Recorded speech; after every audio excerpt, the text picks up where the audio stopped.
नमस्कार मित्रमैत्रिणींनो, बोर्डाने आपल्याला जी क्वेश्चन बँक दिलेली आहे त्यातील व्याकरणावरती आधारित जे घटक आहेत त्या ज्या कृती आहेत त्या आपण सध्या सोडवून बघतो आहोत. यामध्ये आता आपल्याला आपण समानार्थी, विरुद्धार्थी किंवा शब्दसमूह याबद्दलचा एक शब्द हे सगळं बघून झालं आपलं. त्यानंतर आपले वाक्प्रचार बघून झालेले आहेत. शब्दांचे प्रकार, त्यामध्ये करायचे बदल हे आपण करून बघितलेलं आहे. आता आपण पुढची त्यांनी जी दिलेली कृती आहे ती कशी सोडवायची ते बघणार आहोत. जे पुढं त्यांनी दिलेलं आहे ते आहे आपल्याला वचन. एक वचन कुठलं तरी तिथं आपल्याला देतात आणि आपण ते वचन बदलायचं असतं. तर वचन बदलून तिथं त्या चौकटीत लिहायचं असतं आपल्याला. आणि त्याचबरोबर लिंग बदला हा पण एक भाषाभ्यासामधला प्रकार आपल्याला विचारला जातो. तर हे आपण आता दोन्ही करून बघूया.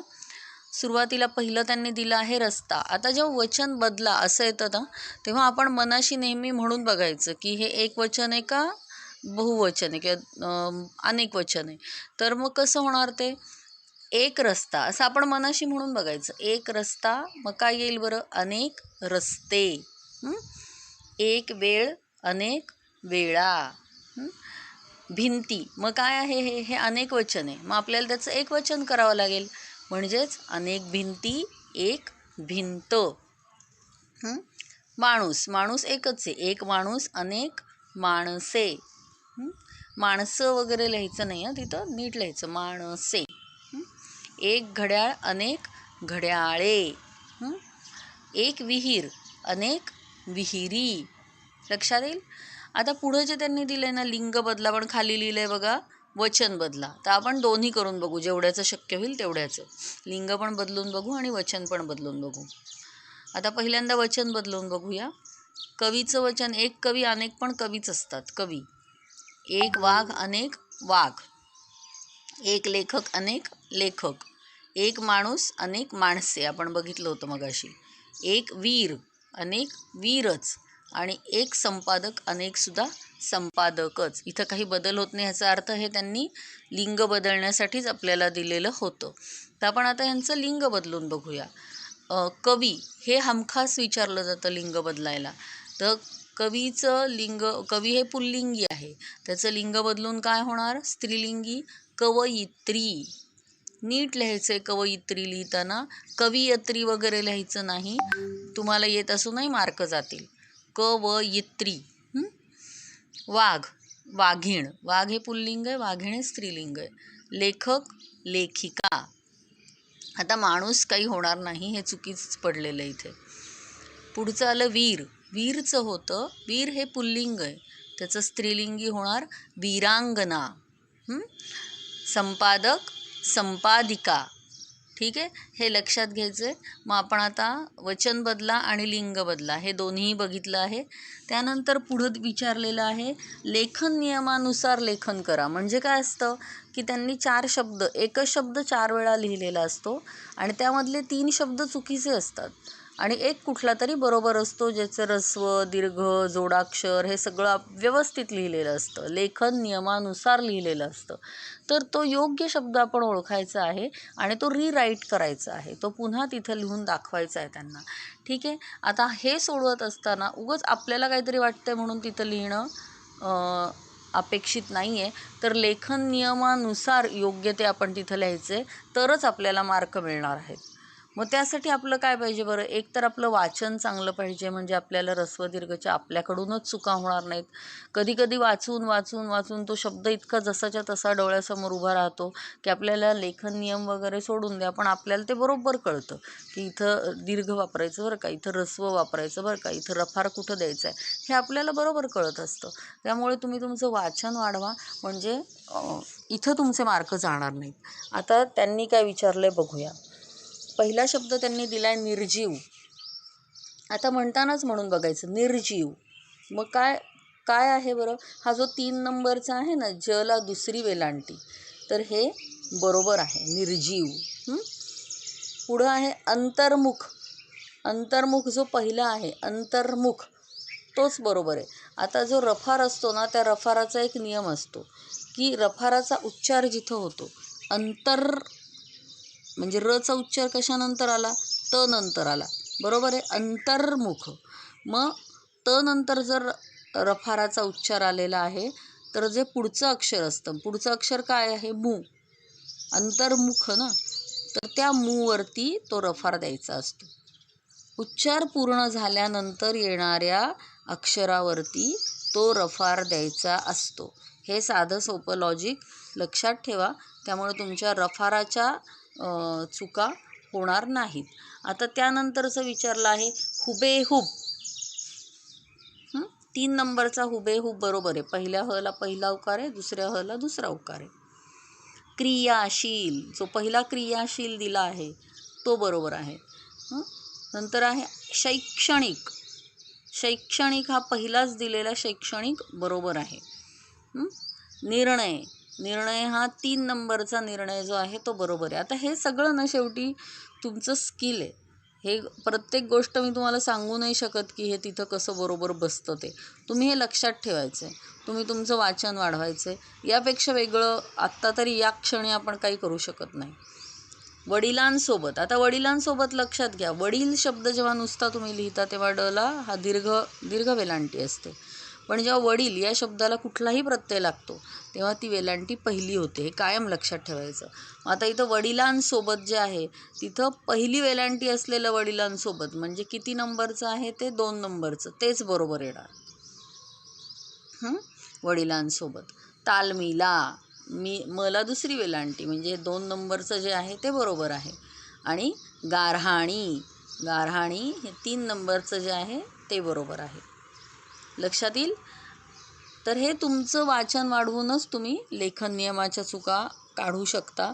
अन्यथा आपलंच जर काही वाचन नसेल तर आपल्याला सगळं बरोबरच दिसतं आणि मग नक्की त्यातलं काय लिहायचं हे आपल्यालाच कळत नाही.